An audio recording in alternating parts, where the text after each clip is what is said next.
Hey folks, I'm Rob. And I'm Nathan. And we are Two Guys in a Ride. And today we're at the Minneapolis Convention Center, and this is the Progressive International Motorcycle Show.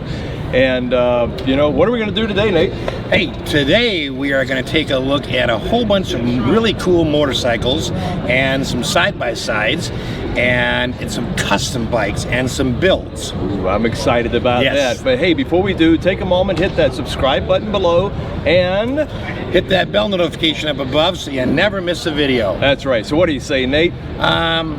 Let's go look for a ride. All right.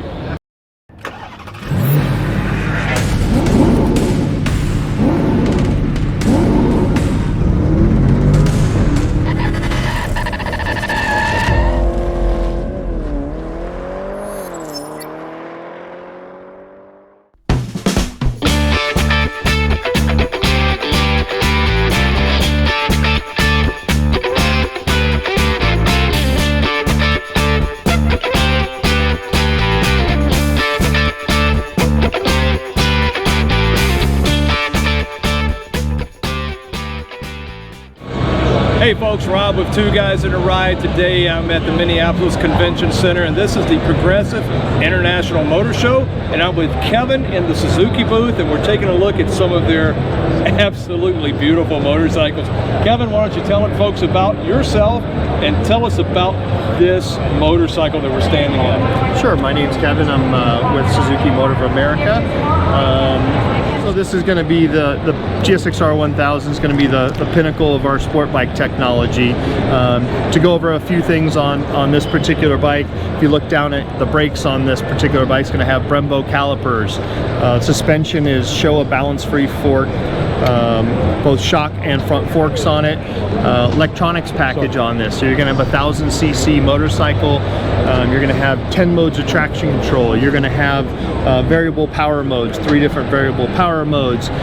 You're going to have a bi-directional quick shifter, so that enables you to do full throttle upshifts and downshifts on this bike without using the clutch. What's a little history of the GSX for those people who have been living in under a rock for years? So GSX-Rs first came to the United States. It had been 1986 was the first one we had here. Was a GSX-R 750. That was kind of the beginning of sport bikes for us. It was a true sport bike, and it's evolved continuously year after year, you know, all the way to bringing you to this platform here.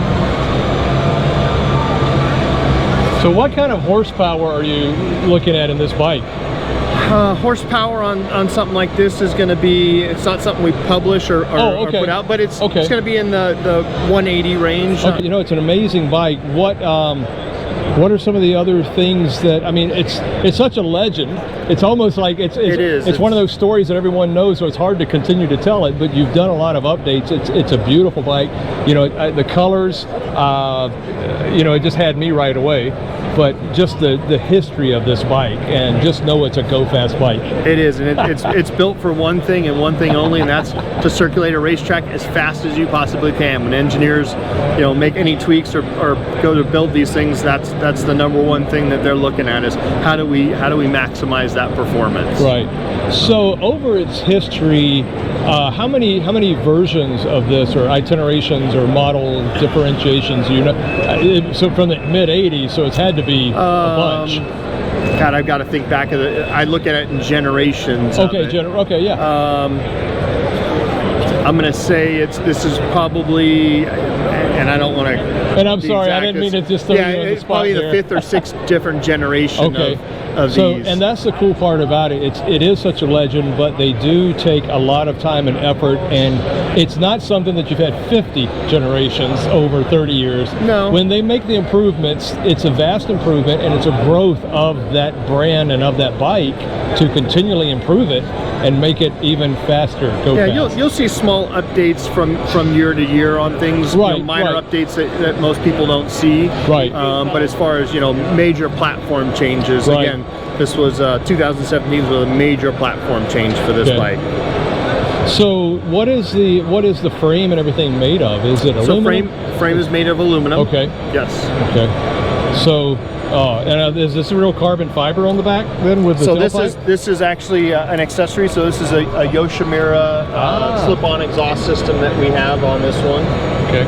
We actually have right now, we have a promotion that's running. So if you bought a GSX-R 1000 for 2020, it came with a Yoshimura exhaust. Okay. Now we've got a cutaway of an engine over here you're telling me a little bit about. Would you want to step over here and give me a little information on this? Because you were telling me something really cool that with the, well, I'll let you go ahead. Yeah, and without going into too many technical features, one of the things I was mentioning was variable valve timing. So if you look at the cams here, on the end of the cams, you can, if you zoom in, you can see there's small ball bearings in there. Those ball bearings are all controlled by centrifugal force. So when the motor gets up to a certain RPM range, those ball bearings move out and it actually adjusts the cam to a different position. What that enables the rider to do is it gives you low-end torque in a motor, gives you mid-range, and then transitions gives you peak horsepower out of it as well. So you're not sacrificing one for the other in the motor. Right. That's so cool because it's mechanical and it's simply done, but it's highly engineered. Exactly. So, and a lot of it goes back to you know, for us, for racing in the United States, to make those changes within the rule book. So you look at a bike and you see this nice compact go fast vehicle, you really need to appreciate the massive amount of engineering that goes into these. It's just phenomenal. But yeah, thank you for sharing your time with this beautiful bike. Love the colors, love the go fast of it, and that's it, folks. If you got any questions, just look down, leave some comments below. We'll also put the description, the price, and all the specs on this bike in the description below. So thanks for watching.